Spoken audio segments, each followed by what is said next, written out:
Happy independence day all of you. আমাদের এই দিনটা খুব একটা স্মরণীয় দিন আমাদের কাছে, আমাদের ৭৮তম ইন্ডিপেন্ডেন্স ডে, স্বাধীনতা দিবস।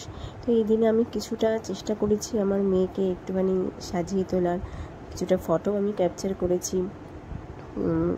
কেমন লাগছে জানি, এই দিনটা আসলে সত্যি একটু গর্ববোধ হয় যে আমরা Indian. I proud to be an Indian. আমি ভীষণ গর্ববোধ করি যে আমি ভারতবর্ষে জন্ম নিয়েছি, এবং আমার মেয়েও তাই। মানে আমার মেয়েও, কেন কি এই দিনটাতে আমি মেয়েকে একটু অল্প করে সাজানোর চেষ্টা করেছিলাম।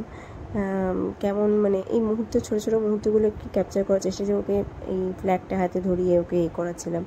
ও বেশ একটুখানি ফ্ল্যাগটাকে নাড়াচ্ছিলো, করছিলো, বেশ দেখেও ভালো লাগছিলো। এগুলো একটা স্মৃতি, বেশ ভালো লাগে দেখলে। তো আমিও কিছুটা ফটো ক্যাপচার করে রেখেছি, ভিডিও ক্যাপচার করে রেখেছি, যাতে ও বড় হলে দেখতে পায়, এবং তোমাদেরকেও দেখার সুযোগ করে দিচ্ছি। তোমরা দেখে জানিও যে আমার মেয়েকে কেমন লাগলো, ভালো লাগলো না খারাপ লাগলো, একটু দেখে জানিও, লাইক কমেন্ট করো প্লিজ, এটাই অনুরোধ।